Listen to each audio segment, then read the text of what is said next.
You know, throughout the New Testament, the Christian life is often compared to a journey.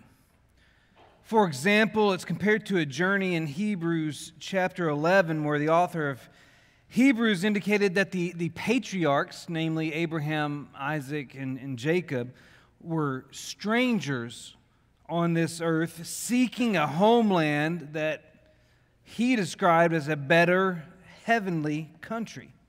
Implicit in that language is the idea of traveling or journeying from one place to another. And then in the chapter immediately after this, in chapter 12 of Hebrews, we're told that since we're surrounded by so great a cloud of witnesses, a reference back to those patriarchs and all the heroes of faith mentioned in Hebrews 11, since we are surrounded by so great a cloud of witnesses, we should lay aside every weight, every sin, and we should run with endurance the race that is set before us. That verse implies that we too are traveling from one point to another when it uses the language of a race. And that metaphor of a race gets used by Paul in 1 Corinthians chapter 9, verses 24 through 27, where Paul, kind of like the author of Hebrews, compared our walk in Christ to a physical race. And he used that race metaphor to describe the effort and the discipline that one must exert in order to be rewarded instead of disqualified. And he would pick up that same race metaphor in 2 Timothy chapter 4 and verse 7, where as he faced the end of his own life's journey, he said, "I have finished the race," then declared that there is a crown of righteousness awaiting him when the Lord returns. Once again, the race metaphor has a connection to a journey because there's a starting line and there's a finish line. You're moving from one place to another. There is a traveling and journeying component to that metaphor. Finally, you can go to 1 Peter chapter 2 and verse 11, where the Christian life is once again compared to a journey because it's there that Peter refers to Christians as sojourners and exiles. Those terms suggest that those who are following Christ are travelers, that they are temporarily residing in one location before they move on to another. My point is that when you journey through the New Testament, you can encounter this language of comparison between the Christian life and a journey over and over again. And I think it's very important for us to not lose sight of the fact that we're all on such a journey. We may be at different places along the path. We may be facing different obstacles on our routes. We may be moving at different speeds. We may even at times be moving in different directions. But we're all on a journey. We're all on a journey homeward. You remember what Jesus said in John chapter 14? He said, "In my Father's house are many rooms. If it were not so, would I have told you that I go to prepare a place for you? And if I go and prepare a place for you, I will come again and take you to myself, that where I am, you may be also. And you know the way where I am going." And that prompted Thomas to ask, "Lord, we do not know the way. How can we know the way?" And Jesus said, "I am the way and the truth and the life. No one comes to the Father except through me." Jesus, in effect, says, I'm getting your eternal home ready. All you need to do is start heading this way. So if you've put on Christ and are following Him, then you're on a homeward journey.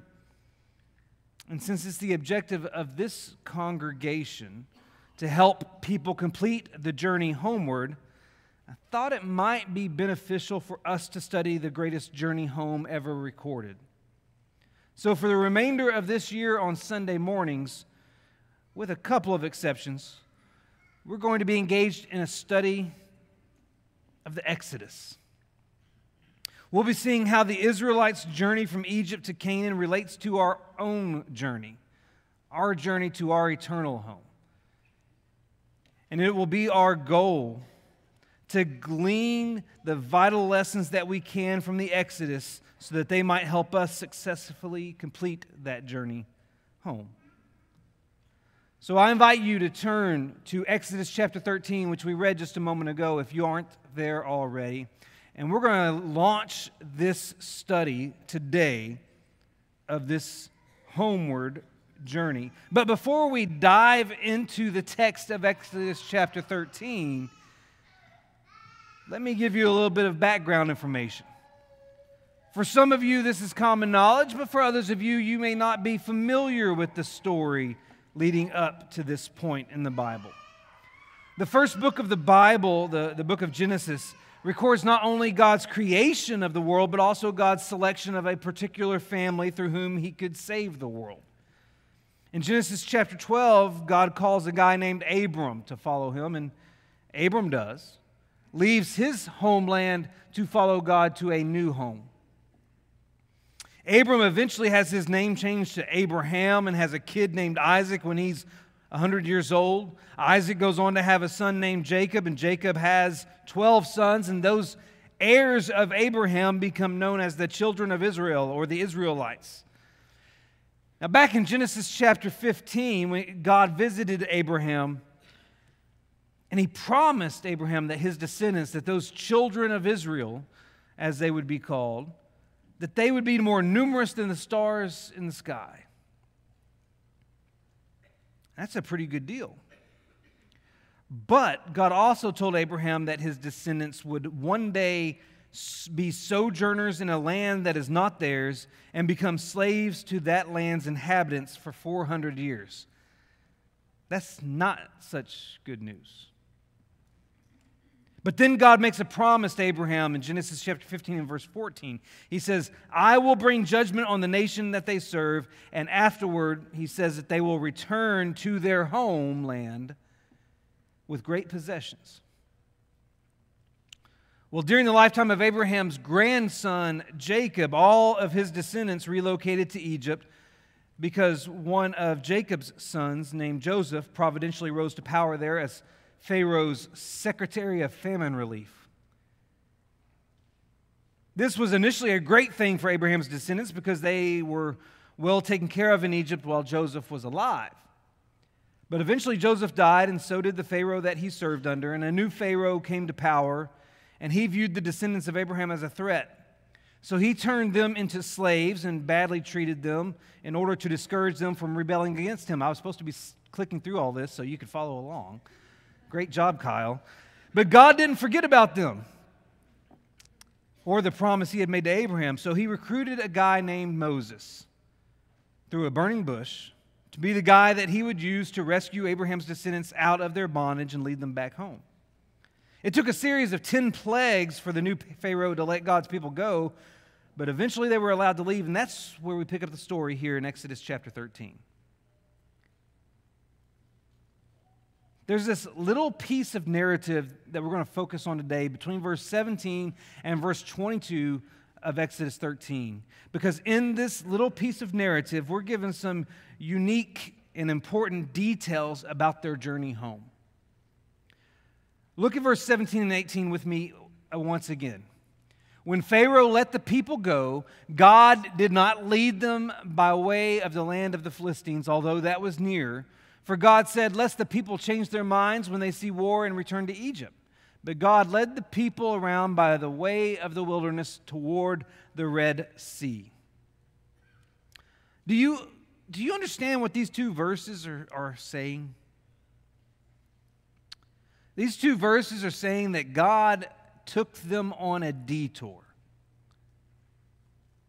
If you look at the screen, there's a map up there of the Sinai Peninsula with some black streaks indicating the trade routes of the day back at the time that Israel was leaving Egypt. And then you can see some red routes which follow the traditional route of the Exodus leading here into the southern tip of the Sinai Peninsula where the site of Mount Sinai is traditionally accepted to be located. What you will notice is that if you follow this black route from the town of Ramses, which is one of the cities that the Israelites built during their enslavement in Egypt, if you follow this black route along the Mediterranean Sea, just along the coast, it goes up to Gaza. Gaza was the capital of the Philistine area. That route is only about 150 miles. That's not too long of a journey. That is the way known as the way of the Philistines. That would be the most direct route from Egypt to the Promised Land. But God did not lead them on the direct route. Instead, God sent them way down here and around, do a couple loops, 40 years. They had to make up, they had to reroute a few times to get 40 years completed. God intentionally took them on a detour. A detour that covered closer to 500 or more miles when he could have just gone 150. But this was intentional. God intentionally chose to take them on the scenic route, so to speak. But why? Why would God give them a longer journey to complete?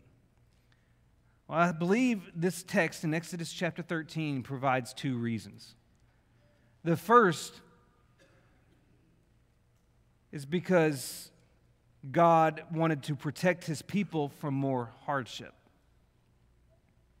See, God knew that the Israelites had endured a tremendous hardship up to this point in their history. When Moses and Aaron began negotiating with Pharaoh for the release of God's people, the immediate consequence was increased workloads for the Israelites. If you skip back to Exodus chapter 5, particularly in verses 6 through 9, you'll find out that immediately after Moses and Aaron met with Pharaoh to request that he let the Israelites leave, this is what we're told. The same day, Pharaoh commanded the taskmasters of the people and their foremen, "You shall no longer give the people straw to make bricks as in the past. Let them go and gather straw for themselves. But the number of bricks that they made in the past you shall impose on them. You shall by no means reduce it, for they are idle. Therefore they cry, 'Let us go and offer sacrifices to our God.' Let heavier work be laid on the men, that they may labor at it and pay no regard to lying words." Pharaoh has the Israelites operating as slaves, making bricks to construct his cities and his structures and his whatever. But because of this request made by Moses and Aaron for him to let them go, and their request is, "Let us go and worship our God." It's not even really a request to let us leave and never come back. And Pharaoh is so offended by it that he decides to stop providing them the material they need to make bricks. Now, in addition to making X number of bricks every day, you have to go gather the supplies to make the bricks. We're not providing that anymore. He's increasing the workload on them without reducing the expectations. Some of you have been there, right? Some of you who work as a minister at the Beaufort Church of Christ have been there. You know what that's like. You know the difficulty that comes when the expectations increase without support, without help, without getting all that you need. Well, here comes the reaction. The reaction of the Israelites to the conditions they find themselves in. Look at it in chapter 5, verse 21. They met Moses and Aaron, who were waiting for them as they come out from Pharaoh, and they said to them, "The Lord look on you and judge, because you have made us stink in the sight of Pharaoh and his servants, and have put a sword in their hand to kill us." They are irate with Moses and Aaron because they've made life worse on them. And then in chapter 6 and verse 9, they stop listening to Moses. They've cut him off. They're ignoring him because there's nothing Moses can provide for their benefit, because he's made life worse. This is the experience of the Israelites when they set out on this journey in Exodus chapter 13. Think about that for a moment. They are exhausted when the journey began due to the physical and emotional hardship they endured as slaves under Egypt. God knew that it would not take much for their depleted strength and their broken spirit to potentially result in a quick retreat when difficulty surfaced. That's why God specifically expressed his concern in Exodus chapter 13, verse 17 and 18, that the people might change their minds when they see war and as a result want to return to Egypt. Here's the thing, that convenient short route between Egypt and Canaan, yeah, it wasn't that long, but there were fortifications of Egypt all along it. They would have to encounter multiple forts, Egyptian forts along that route, which meant that they would immediately have to defend themselves against the Egyptian military that is still out there. Not only that, they would very quickly arrive in Canaan, and the first thing they have to do when they arrive in Canaan is start deposing the people that live there, because Canaan's not empty. It's got inhabitants, and they have to battle those inhabitants. And so God's sitting here going, okay, I know my people. They're exhausted. They're spent. They don't have much energy right now. I'm about to make them trek for a number of miles, a number of days, a number of years. They're not ready to face hardship right now. They need a little bit of a break. Do you realize God sees that stuff? That God can see when you're exhausted, when you're burnt out, when you have endured your max capacity. God knows that. And He's aware of what you're dealing with. And in this moment, God is sitting here deciding to protect His people from greater hardship than they can bear. And the truth is, He was right, because every time the journey got a little difficult, the Israelites said they wanted to go back to Egypt. This happened when they were stuck between the Red Sea and the Egyptian army in Exodus chapter 14. When Pharaoh drew near, the text says, the people of Israel lifted up their eyes, and behold, the Egyptians were marching after them, and they feared greatly. And the people of Israel cried out to the Lord. They said to Moses, "Is it because there are no graves in Egypt that you have taken us away to die in the wilderness? What have you done to us in bringing us out of Egypt? Is not this what we said to you in Egypt? Leave us alone that we may serve the Egyptians, for it would have been better for us to serve the Egyptians than to die in the wilderness." As soon as it got tough, as soon as it looked difficult, the Israelites, man, why did we leave Egypt? We should have just stayed there and been slaves forever. This mentality presented itself when they grew concerned about their food supply. Look at what they said in Exodus chapter 16, verse 2 and 3. The whole congregation of the people of Israel grumbled against Moses and Aaron in the wilderness, and the people said to them, "Would that we had died by the hand of the Lord in the land of Egypt, when we sat by the meat pots and ate bread to the full. For you have brought us out in the wilderness to kill this whole assembly with hunger. It would have been better for us to die back there, because at least we had food." And it happened again when they came to a place without any water to drink. Exodus chapter 17. All the congregation of the people of Israel moved on from the wilderness of Sin by stages according to the commandment of the Lord, and camped at Rephidim. But there was no water for the people to drink. Therefore the people quarreled with Moses and said, "Give us water to drink." And Moses said to them, "Why do you quarrel with me? Why do you test the Lord?" But the people thirsted there for water. And the people grumbled against Moses and said, "Why did you bring us up out of Egypt to kill us and our children and our livestock with thirst? It would have been better for us to stay back there. At least we had something to drink back there. We don't have anything to drink here, Moses." Every time it got difficult, they talked about Egypt. See, God knew that they would encounter obstacles that would make them want to turn around. So He chose the route with the fewest hurdles early on. In His infinite wisdom and abundant mercy, God did not allow the burden, particularly of battle, to be placed on these people when they were at their weakest. He loved them enough to protect them from an obstacle that He knew they were not ready to endure.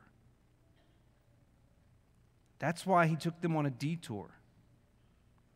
Because war would be delayed and their strength could be restored.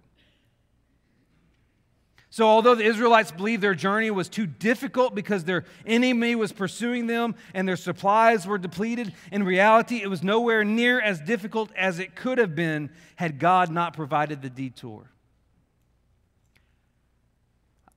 I imagine that among our number, some are sitting here today thinking to themselves, it can't get any worse. It can't get any worse than what I'm going through right now. But I want you to imagine, what would it be like if you were going through it right now without God on your side? Yeah, it could be worse. Because you could be going through it without God. See, God's decision to lead Israel on the detour actually revealed how much He loved them. He used that detour to protect them from enduring a burden they were not yet ready to face. That's how amazing God is. And it may just be today that you're on a detour. Maybe God has put you in a place where you're on a detour right now because He knows it's best for you. You might even be on a detour that you don't even enjoy, but you might be on it because God knows that this is better for you than if you went the other way. You may be on a detour right now because God is protecting you from something that would have been harder or more difficult or worse. Because God knows the end of the story, and He knows how to get there. And He's trying to lead us down the best path to successfully arrive at that point. God used this detour to protect His people from more hardship, but God also used this detour to provide His people time to build trust in Him. This was relationship 101. You see, if you go back to Exodus chapter 13, look at verse 21 and 22. After telling us about the detour, we're then informed that the Lord went before them by day in a pillar of cloud to lead them along the way, and by night in a pillar of fire to give them light, that they might travel by day and by night. The pillar of cloud by day and the pillar of fire by night did not depart from before the people. See, when Moses arrived in Egypt to take the Israelites home, they had been living there for 430 years, according to Exodus chapter 12 and verse 40. That's multiple generations of living in Egypt. The people that were in Egypt at that time had never seen Canaan. The people living in Egypt at that time when Moses stepped foot, they didn't know Abraham. They never met Isaac. They'd only heard about Jacob. All of that history of God's interactions with the patriarchs was in the past. For the vast majority of their time in Egypt, the Israelites existed in harsh conditions as slaves and likely felt that God was distant. Because as far as we know, there was no longer a patriarch like Abraham, Isaac, Jacob, or Joseph who spoke directly with God. We have no information about God still communicating directly with someone among the people. Maybe this is why one of Moses' chief concerns when God recruited him centered around who Moses would say sent him. See, if you go back to Exodus chapter 3 and verse 13, as Moses is before that burning bush, he said to God, "If I come to the people of Israel and say to them, 'The God of your fathers has sent me to you,' and they ask, 'What is his name?' what shall I say to them? How do I address them? How do I let them know who you are? Will they know who you are when I tell them who you are?" And look at God's response. Moses is concerned with proving God's identity. He's in essence saying, what if they don't believe you sent me? How do I convince them that it's you? It maybe in Moses' mind, it's been so long since they had heard from God that he's worried they won't recognize him anymore. And God's response is this: I am who I am. Say this to the people of Israel: I am has sent me to you. The Lord, the God of your fathers, the God of Abraham, the God of Isaac, and the God of Jacob, has sent me to you. In other words, God said, tell them my name is I am, because I have always been and I will always be your God. I am the same God that spoke to Abraham, Isaac, and Jacob, and I am the God that is now speaking to you. And the Israelites responded to that information in Exodus chapter 4, verse 29 through 31, this way. Moses and Aaron went and gathered together all the elders of the people of Israel. Aaron spoke all the words that the Lord had spoken to Moses and did the signs in the sight of the people. And the people believed. And when they heard that the Lord, which is written there in all capital letters, meaning that it is the term Yahweh, meaning it is the name of God, meaning it is that I am name, when they heard that I am had visited the people of Israel and that he had seen their affliction, they bowed their heads and worshiped. They responded to Moses, and in particular to Moses' identification of God as I am, positively. But despite their positive initial reaction to God, they were quick to abandon him whenever they sensed that distance returning. When you get to Exodus chapter 32 and they're encamped at the base of Mount Sinai, waiting on Moses to finish his 40-day meeting with God, what did they end up doing? Exodus chapter 32 and verse 1 tells us that they asked Aaron to make us gods who shall go before us, because Moses, their lone communicator between them and Yahweh, had been gone a long time. And they did not know what has become of him. As soon as it felt like God wasn't present again, they're very quick to look for a different God. It's as if they had believed they were abandoned by God again, once the person through whom they had connection with God was absent for a prolonged period of time. And so they came to the conclusion that they needed to find a new deity to follow. And God knows that his people, that these people, they need help rebuilding an intimate relationship with him. They may even need help rebuilding trust in him, because it's been so long in their minds without him. So what does God do? God recognizes that they have some abandonment issues. So he provides them a constant, visible representation of his presence. During the day, his presence was evident through a pillar of cloud, and at night his presence was evident through a pillar of fire. During the journey from Egypt to Canaan, there was not a moment that they could accuse God of not being with them, because those pillars did not depart from before the people, as Exodus chapter 13 and verse 22 says. Assumedly, for the next 40 years, those two pillars symbolically demonstrated to the Israelites God's permanent presence with them. You see, God not only used that detour to protect his people from encountering hardships they weren't ready to endure, but he also used that detour to spend the next 40 years showing the Israelites that he's with them. It felt like they had gone 400 years without him, but he's going to give them 40 years of proving I'm right here with you. Every step of the way, you're going to see me via that pillar of cloud and that pillar of fire. See, God knows exactly what we need. That's the big takeaway from this narrative. God knows what his people need and will occasionally use detours to address those needs. God knows what His people need and will occasionally use detours to address those needs. He can see from His vantage point on the throne in heaven the big picture that we, from our vantage point, can't see from down here on earth. And because of what He can see, He will occasionally use detours in our lives to accomplish an objective that we can't comprehend yet. Joseph endured the detour of enslavement and imprisonment while God prepared him to save his family.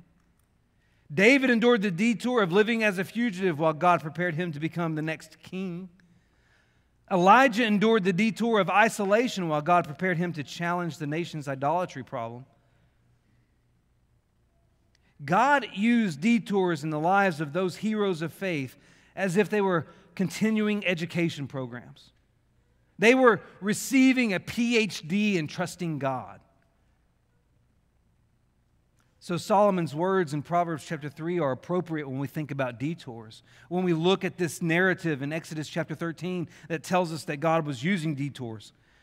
Solomon said this, "Trust in the Lord with all your heart, and do not lean on your own understanding. In all your ways acknowledge Him, and He will make straight your paths." That's the lesson to learn from this detour. That if you trust God and you trust the detours He places in your life, you know that something good is going to result from them. That God is using those detours to provide for and protect you in some capacity. Maybe you're on a detour right now.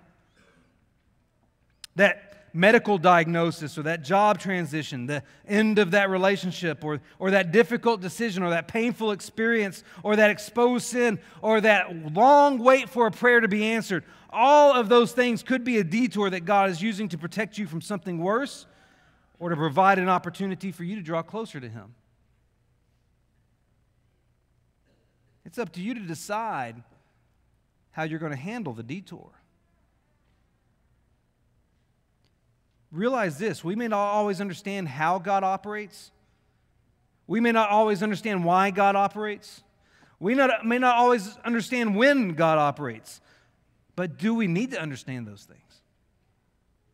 All we need to know is that God loves us unconditionally, that God protects us from unbearable temptations, that God strengthens us in times of weakness, and that God will never abandon us.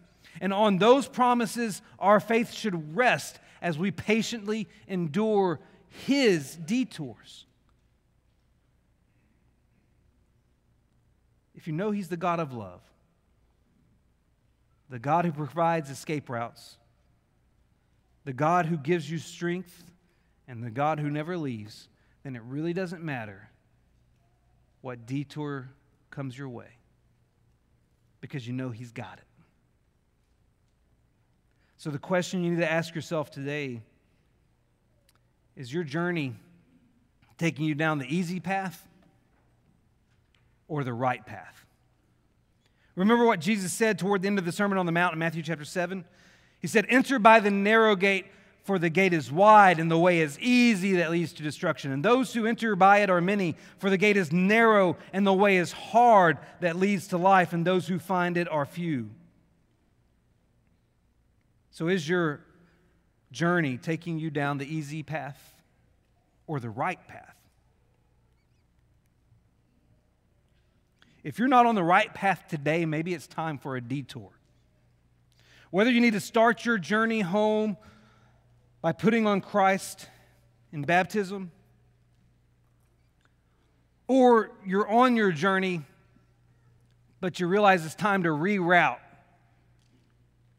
Because maybe you've stopped moving forward, maybe you've started moving backward, and you need a little course correction. Whichever is the situation that resonates with you, right now is the opportunity to take the detour. Right now is the opportunity to get on the right path with the Lord. And if you need to do that today, then we invite you to come while we stand and sing.